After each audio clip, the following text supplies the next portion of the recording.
My man's done it again. This episode was fire.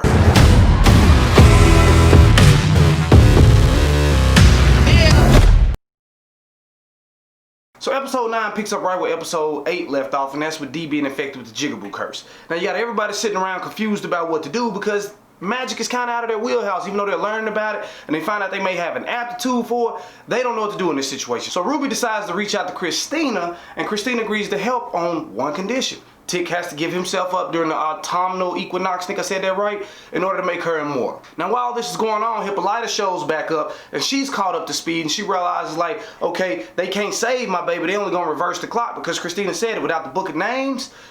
I can't fix this. All I can do is start it over, so sooner or later she is gonna get turned into a Jigaboo. Well, that's when Hippolyta steps up to the plate and she loads D in the car and she's like, hey, we about to go to this time machine, we about to fix this thing, don't worry, I know how to repair it, everything gonna be good, let's go save my baby. Now before we continue on, that's exactly what I feared back in episode 7, when they gave Hippolyta her episode, because like, they just advanced her too quick. You went from just being this out of the loop widow who's raising this daughter to like, now you understand the multiverse and time and space and travel, and you tell them you've been living on this different planet for the equivalent of 200 years, and it's like, it's the same thing I said in that last review, like, don't progress a character super fast without giving us the meat. It's feel like the old saying, all garnish, no meat. That's what I feel like happened with this. And it's like now she's this super relevant character, and then when they get to the machine, not only is she able to fix it, she hooks herself up because now she's part cyborg or whatever. And I did not like that part of this episode, just like I didn't like it when they was setting this up in episode 7. Now back to the matter at hand. Once they get the machine up and running, they realize they gotta go back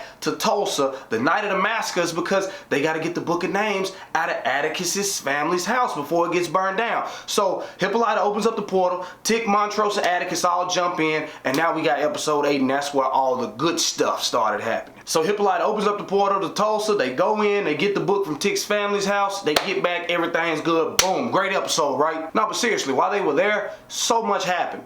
For one, we got more of Montrose's backstory because they've done character development throughout with him where like they show progressions in like why he's so mean, why he's so bitter. They even do the reveal of him being a homosexual. But this episode, we get to see where it all began. I mean, we get to see his dad brutally beating him. We get to see how much harder it was even then to be gay versus the time that he's currently in, because it's hard in that time, but it was much harder back then. So it's like we get to see how he became so hardcore and why he was so mean and tough and heavy-handed on Tick. While they're watching young Montrose get beat, he slips off, and then Tick and Letty realize like he's gone, and they think that he's going to save Uncle George to let him know you're gonna get shot in the future, and they're like, we can't do that because you know how time works in all the movies and shows. You change one thing in the past, it changes the whole timeline moving forward. So they decide they have to split up. Tick goes to stop Montrose, Letty goes to get the book. So while they're in the house preparing for the riots that are coming because the people are down the street shooting, you can hear gunshots everywhere, they just got into a shootout, Letty decides to use this distraction to look for the book. While she's doing so, Tick's grandma catches her, and she's on to her instantly because she even tells her, she's like, I ain't never seen shoes like them, so I know you ain't who you say you are, and I know you up to no good. Now with that being said, it made me realize, one, I did notice the shoes at the beginning when she put on the red dress. I was like, ain't nobody gonna notice your shoes that look like Vans? I mean, you're going back in time, what, 20, 30 years?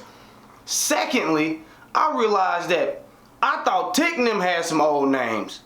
Man, his grandparents and all them in that house, when they start calling out the names in that house, I was like, oh my God, even names evolve? So I guess they do because they were old as hell back when Montrose was a kid. They still sound old during Tick's time. I mean, Atticus, Montrose, Hippolyta. Come on, man, them some old names. But anyway, I digress. So after a small exchange, Grandma decides, okay, I believe in you, I'm gonna put my faith in you, here go the book. Now on the other side of town, Tick finally catches up to Montrose, and it looks like they're at like the town square or the town center or whatever it is, and Montrose is looking upon his young self, talking to his, I guess you would say it's his first love or his first interest, which is a boy named Thomas. This moment is powerful because Tick thinks that he's going to save Uncle George, and when he gets there, he's not saving Uncle George, he gets to meet a whole new player.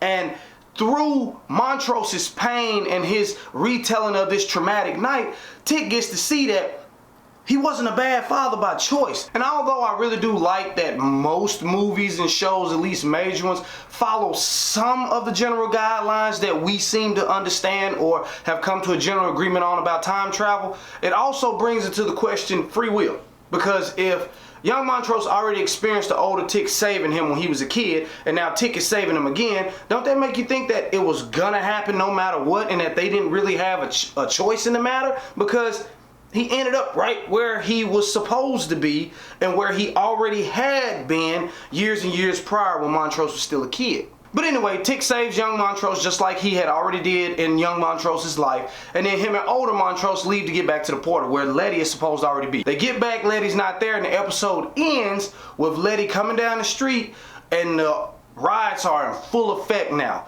Tick is back through the other side of the portal because Hippolyta is struggling to keep it open. She's like full Super Saiyan God Blue mode now. She's floating in the air, her eyes white, hair turned blue. Again, I'm just not a fan of the Hippolyta thing. I'm not. I feel like it was rushed. It was too much. But anyway, she's doing her best to keep the portal open. And Tick is trying to encourage her, like, do it for D, do it for Letty, do it for my kid. Just coaching on. And then you see Montrose looking out over all the death and destruction, reliving it again, but this time kind of like a fly on the wall because he's not supposed to be there. And he's remembering all these great people who were devastated by this and all the death and destruction. And as Letty's walking down the street, they go as so far as to fly in with airplanes. And I love that they kept this historically accurate because they did bomb Tulsa. And while we're speaking on it, I think it should be mandated that we tell these stories to kids because we need to know all our history. Like for instance, for my viewers who don't know, I'm from a town called West Helena, Arkansas, and there's a town called Elaine, which is probably about 15 minutes from me. Like, Elaine and West Helena intermingle all the time. We're both very small towns, both towns under 8,000 people. Elaine even smaller, maybe 3,000 or 4,000 people. There was a huge Elaine massacre back in the early 1900s that